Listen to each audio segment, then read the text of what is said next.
Check it out. They gave me a studio for today. Well, I'm not really gonna sit there. I'm not cool enough. But I do have plenty in store for this week's episode of Gadget Nation. By the way, my name is Adam Carruthers. What exactly do we have in store? How about a waterproof phone for starters?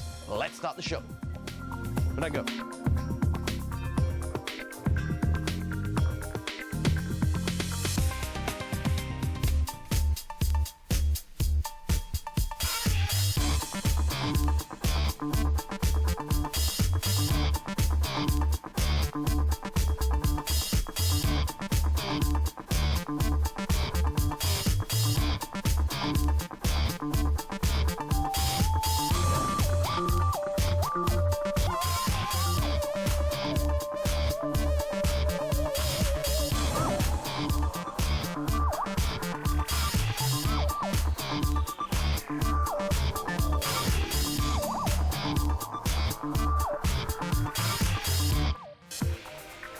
In other news, England win the World Cup. Haha, look Ma, I'm on TV.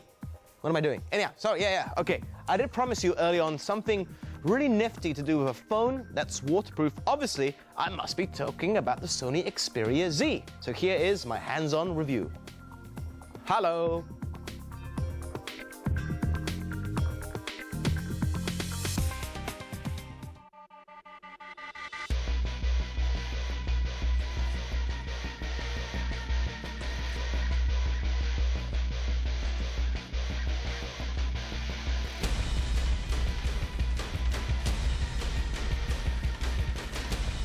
When I was a kid, I bought this phone, right, which was that thin. It was absolutely tiny, and that was the in thing way back then. Nowadays, especially the year 2013, the trend seems to be make the phone as big as you can without becoming a tablet.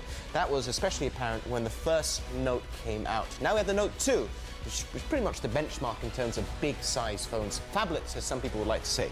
Now, we have something from Sony. They have followed this trend as well. This is now their new flagship model. It's a Sony Xperia Z.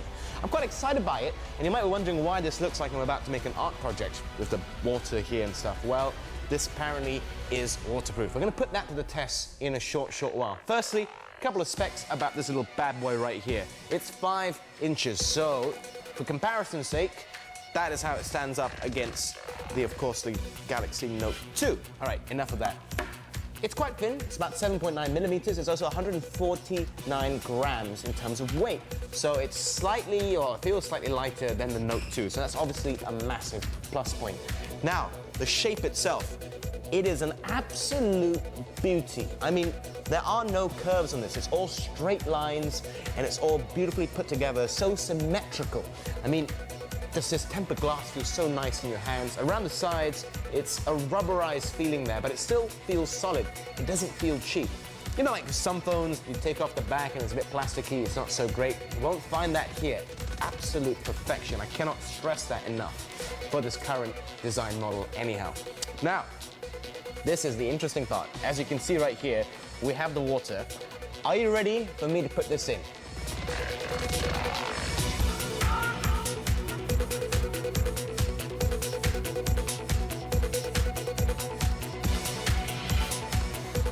You know what, before I put it in the water, I need to explain why I'm a little bit worried. I'm just not used to putting an electronic device, immersing it in water. So why am I nervous? Well, it's got a lot of features packed inside this little bad boy. For example, it's using the Snapdragon S4 processor. It's got 2 GB of RAM. The storage is 16 GB, but this is where I think Android definitely gets an upper hand.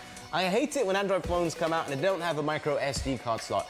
Thankfully, we have one here, as you can see right there, which is a huge plus point in my honest opinion. I need as much storage as I can get, especially if I'm traveling, etc. So obviously, very nifty. The screen itself, again, I should stress, it's not going to come across on camera. It's full HD, 440 ppi, very clear and concise. I am enjoying just looking at this screen. It's an absolute beauty. So perhaps now you understand why I'm very apprehensive about putting this into there. In a while, let me get the nerve to do it. Also, in terms of connectivity, everything is up to par. We're talking NFC, we're talking 4G. So in terms of advancing technology, it's definitely at the forefront. Another huge plus point. All right, the moment I've been waiting for. Water time. So close yet so far. Okay, wait. I need to explain to you another reason why I'm feeling very apprehensive about putting a device which is worth 2,199 ringgit into there. I mean, it's quad-core for one. What if something happens? I'm still not used to putting it inside here. And just upside down, I'm looking at the camera. I haven't even talked about that. This is a 13 megapixel camera. It's using the XMOR sensor in the back. It's also got 2 megapixels on the front.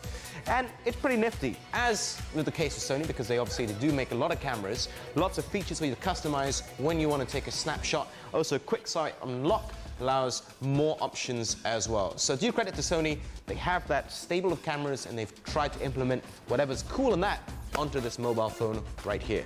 Also, if you like video, don't worry, full HD, 30 frames per second as well, by the way. All right, this is what I'm gonna do now. I'm gonna move this phone out the way, put some of this around here, splash. Okay, let me unlock the phone. So obviously, the whole purpose of being waterproof is you can go underwater, take pictures. If you go to Langkawi or Perhentian or something, jump into the water and see what happens. So it's gonna go in. In fact, you know what? I'm going to record this. Okay. Are you ready? I'm ready. Okay. No! It's inside. I'm hoping it's okay. Yes, it still works. I can clarify that everything here is all right. I am a happy man because otherwise I would be paying for this phone if I busted it. Now, how does this all work? Well, everything is sealed. Like I told you beforehand, the rubberized sides, clean cut sides as well, and everything is in flaps, as you can see here, as you can see there for the micro SD, for example. Ensure it's sealed before you put it in, obviously.